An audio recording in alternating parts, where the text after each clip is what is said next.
Guidé par Tandy, Mako découvre un site caché où la terre est fissurée, émettant une lumière étrange.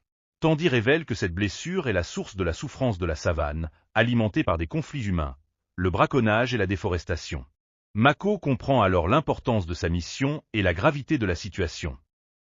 Mako, animé par la volonté de changer les choses, doit passer plusieurs épreuves pour prouver son courage et son dévouement.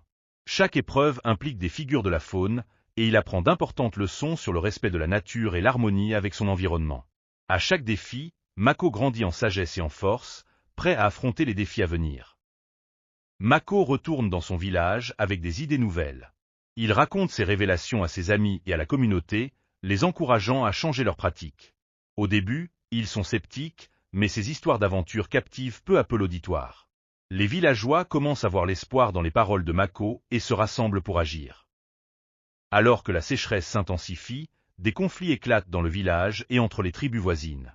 Mako, avec l'aide de Tandy, organise une grande réunion pour rassembler tous les villages et partager son expérience. Les tensions sont palpables, mais la sagesse de Mako et la magie de Tandy apaisent les esprits et unissent les cœurs. Ensemble, ils décident de panser la blessure de la savane.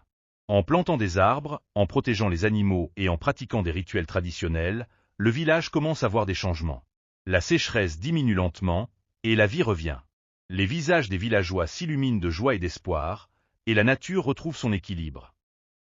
La caméra montre des images du village prospère, où les traditions sont honorées et la nature est respectée. Mako, maintenant un jeune homme, se tient devant le baobab avec Tandy, ayant grandi avec la sagesse des ancêtres. Le village est en paix, et la savane est vibrante de vie. Mako promet de transmettre les histoires et les leçons apprises, s'assurant que les futures générations chérissent toujours leur terre. Il regarde vers l'avenir avec détermination et espoir, prêt à continuer le travail de guérison et de protection de la savane.